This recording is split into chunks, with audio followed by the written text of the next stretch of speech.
Orang yang takut mati itu sudah mati sebelum mati. Makanya jangan pernah takut mati. Kematian itu bukan urusan kita. Kita tidak dilibatkan oleh Tuhan untuk menentukan cara mati kita. Dan kita tidak akan dikasih tahu oleh Tuhan di negeri mana kita akan mati. Wahai kekasih, sampaikan suara ini. Tangis rindu ingin seperti dirimu. Taatilah Rasul. Wa aqbilu minhu, dan menghadaplah kepadanya. Artinya mentaati dan menghadap. Artinya dengan sepenuh hati. Artinya mentaati dengan sepenuh hati. Karena ada dalam peribahasa ngadep rai mungkur hati. Mukanya menghadap tapi hatinya membelakangi. Ya, menghadap hanya mukanya saja.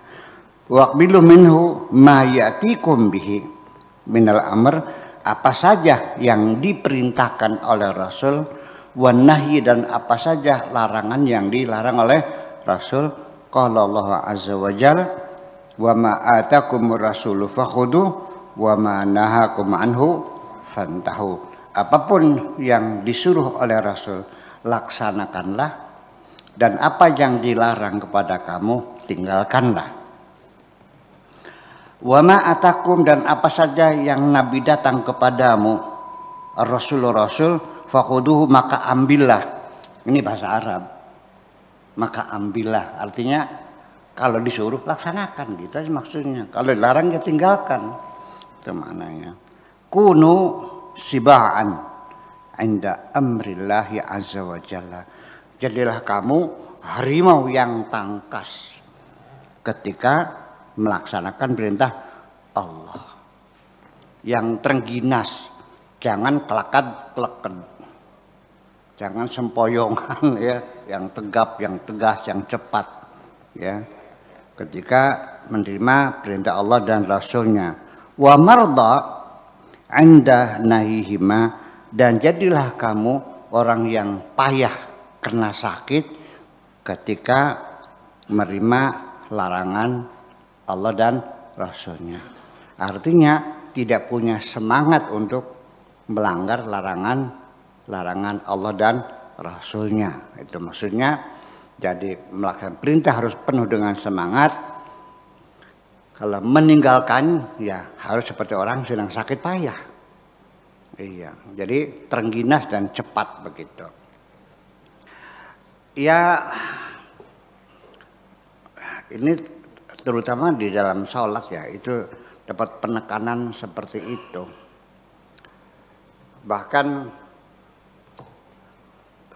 wa idza qamu ila sholati qamu kusala. Orang-orang munafik, hatinya yang munafik itu kalau mau sholat tuh malas. Saya mau nanya, kamu kalau sholat malas enggak? Berarti di dalam dirimu ada kemunafikan juga dong.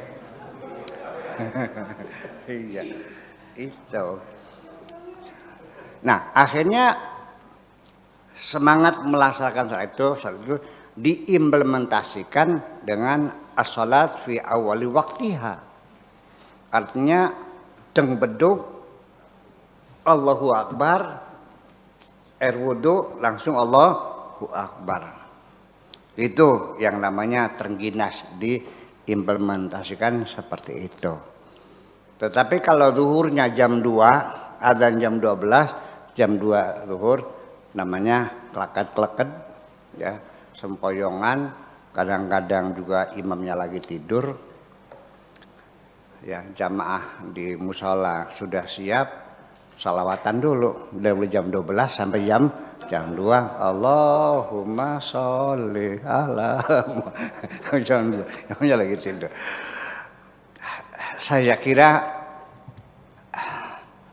tidak mesti bahwa gesit melaksanakan perintah sholat selalu di awal. Karena banyak hadis-hadis Nabi sengaja sholatnya itu diakhirkan oleh Nabi. Kenapa? Yang diprioritaskan bukan awal waktunya, tapi kekhusyuannya itu, kenyamanan melaksananya. Maka di waktu musim panas, sedang terik matahari, ya, yang sampai 50 derajat panasnya, itu Nabi selalu mentakhirkan sholat zuhurnya sampai suasana sudah menjadi dingin. Dan seringkali setiap malam sholat isya itu menunggu sampai malam. Itu hadisnya banyak. Tetapi hadis yang menjelaskan keutamaan sholat awal waktu juga ada. Jadi artinya kondisional dong kalau begitu. Kalau memang Anda sedang dalam keadaan banyak kesibukan, ya sudah segera laksanakan supaya tidak mengganggu kesibukan. Tetapi ketika dalam keadaan santai, sedang dalam keadaan cuti, sedang dalam keadaan liburan, ya bisa saja Anda mengatur waktu sesuai dengan kondisinya. Nah, pertanyaannya, istri Anda bertanya, "Bang, makan dulu apa sholat dulu?"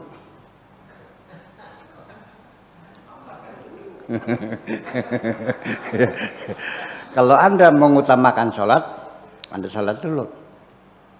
Tapi kalau Anda mengutamakan makan, ya makan dulu. Tetapi akibatnya akan berbeda. Kalau sholat dulu, nanti khusyuknya yang makannya yang khusyuk. Kalau makan dulu, sholatnya khusyuk. Jadi makan dulu, sholat dulu. Makan dulu, biasanya khusyuk. Saya orang sholat dan makan lapar juga nggak nyaman. Makanya ketika pulang dari sawah, jangan langsung masih banyak tanah, langsung sholat. Di tengah sholat Anda merasakan adanya rasa gatal di badan Anda. Ya sebaiknya mandi aja dulu yang bersih, supaya sholatnya nyaman. Ya nggak usah tergesa-gesa, ini banyak nyamuk. Ya nyerang obat nyamuk aja dulu, supaya sedang sholat jangan sampai digigit nyamuk. Jadi untuk mencari sholat khusus, sholat tumakninah itu, sholat terkonsentrasi, nggak usah berhayal seperti Sayyidina Ali kena mau dicabut panahnya dari punggungnya, rasa sakit, dia minta waktu untuk wudhu dulu, lalu sholat dulu, lalu dia suruh ketika aku sedang sholat, silakan cabutlah panah itu dari punggungku. Selesai sholat, beliau bertanya, sudah dicabut belum? Sudah. Artinya tidak terasa kan? Saking konsentrasinya sholat Sayyidina Ali. Saya kira tidak mesti Anda pengen seperti itu. Ya, jangan bagaimana kira-kira panah dicabut tidak sakit. Ya sekarang asal digigit nyamuk nggak terasa aja. Itu sudah hebat kok. Ya, tapi saya punya kiat yang lebih baik. Daripada Anda berusaha digigit nyamuk tidak terasa, masih mending juga bagaimana Anda sholat tidak ada nyamuk yang menggigit. Yaitu bakar obat nyamuk dulu atau pakai autan dulu, selesai kan. Jadi kita mengkondisikan sendiri semacam itu. Saya kira begitulah. Jadi sifatnya sangat kasuistik sekali. Terengginas itu gimana, cekatan cepat gimana, memblenya bagaimana, saya kira itu sangat kasuistik sekali. Kemudian inda maji'il aqdiyati wal aqdar. Kemudian mauta inda maji'il aqdiyati wal aqdar. Dan kamu jadi mayat ketika engkau menghadapi takdir Tuhan. Artinya tidak ada pemberontakan. Maksudnya jadi mayat nih tidak ada pemberontakan, tidak ada keluh kesah. Mayat kalau dimandiin, ditengkurapin nurut enggak? Didudukin nurut enggak? Ya itulah kira-kira ketika Anda menghadapi takdir Tuhan menimpa diri Anda, ya sudah tidak ada usaha melarikan diri, tidak usaha ada pemberontakan dan tidak ada keluh kesah. Ya sudah siap, hanya sami'na wa ata'na, siap kami. Wa ma'ahada Sekalipun nanti Anda demikian, ya, dengan sikap-sikap yang seperti itu, bukan berarti Anda lalu pergi jauh dari pergaulan sehari-hari, ya, tidak juga. Tetap saja wa asyirun nasa bi khuluqin hasanin. Walau bagaimanapun Anda harus bergaul dengan manusia berdasarkan akhlak-akhlak yang mulia. Itu saja persoalannya. La tatlubu minallah azza wa jalla bi ghairi ilmihi fikum. Jangan pernah minta kepada Allah selain keilmuannya yang ditetapkan kepadamu. Artinya jangan minta yang aneh-aneh, sesuatu yang tidak diketahui, yang di luar ilmu Allah. Mintalah apa yang, jadi begini maksudnya, ya, jangan sok merasa tahu lebih dari Allah kok. Ini orang minta kepada Allah, tapi dalam dirinya ada anggapan aku lebih dari Allah. Iya. Minta supaya anaknya Mang Jana mau dengan saya. Sepertinya Anda lebih tahu jodoh Anda yang paling bagus anaknya Mang Jana. Allah nggak tahu, dikiranya gitu. Nah, sehingga ketika oleh Allah digagalkan dengan Mang Jana, saking sayangnya kepada kamu, dikasih perempuan yang lebih hebat lagi, yang nantinya akan bahagia, anaknya Mang Dula, Anda berkeluh kesah. Jadi Anda merasa lebih pintar dari Allah semacam itu. Jangan ngajarin Allah, maksudnya begitu aja. Bahkan sampai kepada bagaimana caranya Allah menjawab pertanyaanmu, serahkan kepada Allah bagaimanapun caranya Allah, bagaimana prosedurnya, bagaimana prosesnya, nggak usah ngatur Allah. Yang penting aku hari ini ingin makan, selesai. Apakah ada tangga ngirimi, apa nemu duit di jalan, apakah terserah Allah. Ini seringkali orang minta sesuatu kepada Allah, tapi langsung dengan protokolnya, dengan aturan-aturan protokolernya. Niatnya naik haji, tapi Allah suruh menjadikan sawahnya supaya jangan sampai gagal. Kemudian nyuruh Allah suruh nagih utang sama orang pada bayar. Nyuruh anaknya di Taiwan supaya kirim duit. Untuk apa? Untuk bisa naik haji. Ya Allah, mudah-mudahan sawah saya tahun ini jangan sampai gagal, panennya yang bagus. Mudah-mudahan rumah kontrakan di Jakarta ada yang kontrak. Mudah-mudahan sipulan yang punya utang pada bayar. Mudah-mudahan anak saya di Taiwan kirim duit. Malaikat nanya, lu minta banyak-banyak buat apa? Buat naik haji. Jadi Allah disuruh untuk itu semua supaya dia bisa naik haji. Ini banyak sekali orang seperti itu. Ya tinggal bilang aja langsung, ya Allah saya mau naik haji. Bagaimana caranya terserah engkau. Sekarang semua nanya, Pak Tato pulang ke rumah, perutnya lapar nih. Mah, bapaknya mah atau neng? Ayo, ibu, bu, ambil piring bu. Sendok bu, datang lagi. Garpu, pisau, cobet, bolak.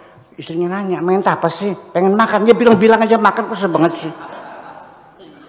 Istrimu saja diperlakukan semacam itu marah.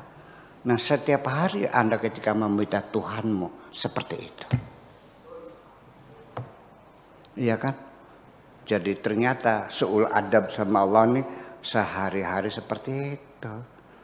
Pantas dong anak ngebul kabeh. Kalau beledogan tuh ya basah ya. Iya. Terus nanya lagi. Iya, ya itu jadi. Ya karena itu mah bukan berdoa, ngatur namanya itu. Iya. Ya jadi gimana? Ya seperti itu. Jadi kita tata krama berdoa ini kurang banyak dipahami ya. Tetapi prosedur di dunia, orang bikin proposal kan ada prosedurnya, protokolnya. Ya kan? Ada akte notarisnya, ada yayasannya, ada susunan kepengurusannya, ada lampiran KTP-nya, ada dukungan bupatinya. Kan banyak begitu. Sama Allah ada nggak? Ya sama. Itulah persoalannya. Nah sekarang ada lagi, ketika minta dukungan rekomendasi kepada bupati nggak boleh. Yang aturannya ada dukungan sih. Dimintai surat dukungan dari bupati supaya Bapak Presiden mengabulkan proposal kita. Ya kan begitu. Nah sekarang orang minta rekomendasi kepada Allah, juga minta rekomendasi dari orang-orang yang dekat dengan Allah. Bid'ah dan musyrik.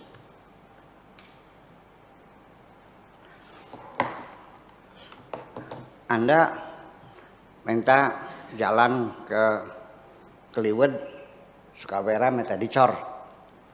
Kepada Anda mintanya kan? Anda kan mencari orang yang dekat dengan bupati kan? Wah, nah, Buya orang yang Buya tolong dong rekomendasi. Apa ini minta dicor jalannya? Oke deh.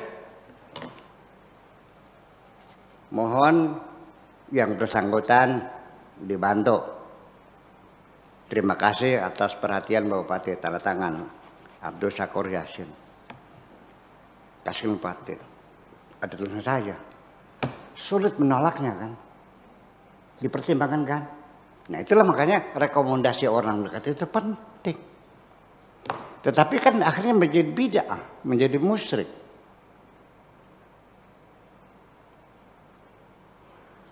Betul enggak? Tawasul kan musyrik kan? Ya udah kalau mereka udah nggak usah, udah ini asal jiplak langsung saja kepada Allah. Allah kan dekat, ya udah silakan. Saya tidak mau bertengkar kok. Kalau Anda yakin bisa langsung silakan. Allah dekat silakan. Ya Allah mah dekat, tapi kamunya jauh. Kalau Allah mah dengan semua makhluknya dekat semua. Dengan orang yang beriman dekat.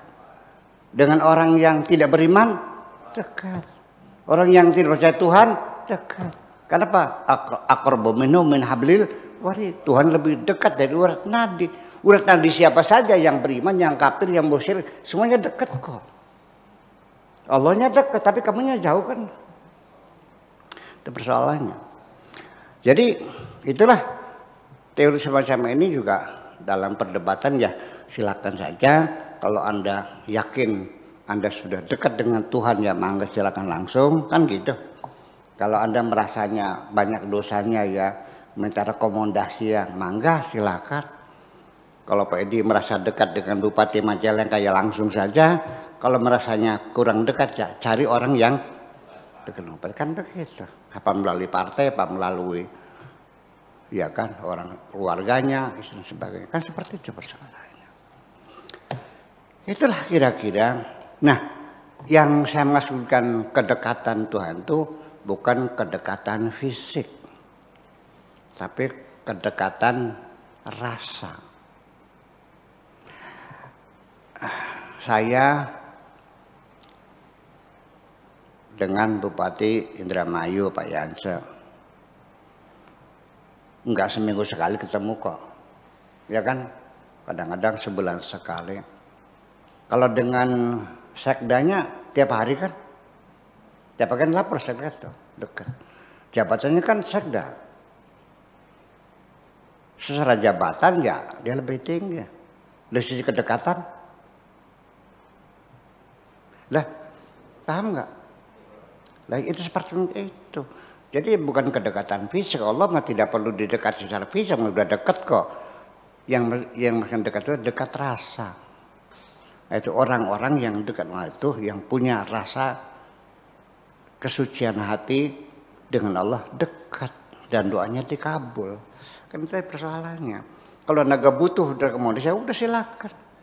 Silakan aja coba, dikabul enggak? Itu yang jadi masalah semacam itu. Jadi saya tidak mau berdebat Kalau yang menganggap tawasul itu bid'ah ya sudah, Anda jangan tawasul, kita cukup. Tapi jangan mengkafirkan yang tawasul, kita cukup. Ya, biarkan saja urusan surga dan neraka itu urusan Tuhan. Ya, kita yang jangan pernah menghukumi orang lain. Dipastikan neraka, dipastikan surga. Sebab aku juga hamba Allah, kamu juga hamba Allah kok. Yang ngatur kita adalah Allah kok, begitu aja kok. Ya, jadi seperti itu. Jadi yang penting silakan Anda yakini saja. Yang penting adalah kita bergaul dengan manusia berdasarkan moral yang baik.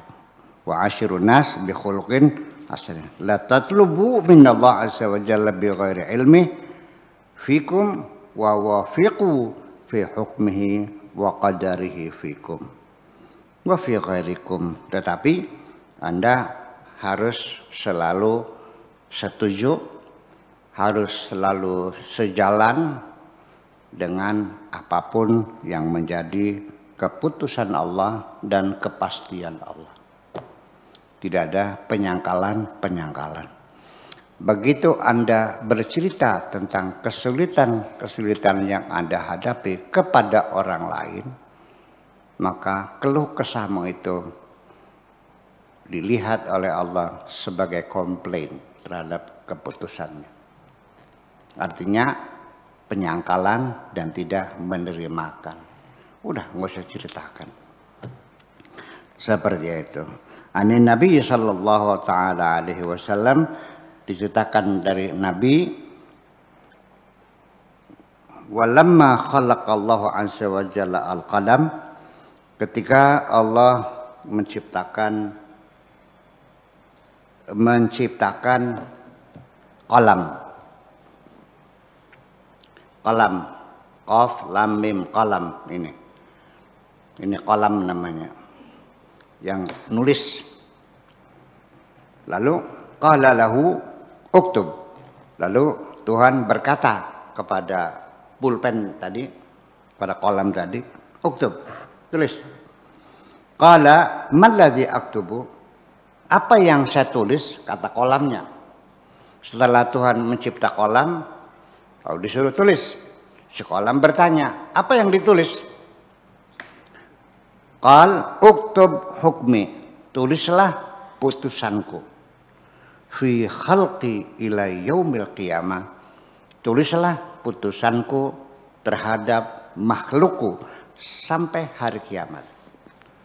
Putusannya, 1, lahir tanggal sekian, desa ini, jam ini, bulan ini, ibunya ini, otaknya segini, kelakuannya begini, bakatnya ini, sampai akhirnya matinya jam sekian. Udah, itu kata. Jadi ini kayak sinopsis.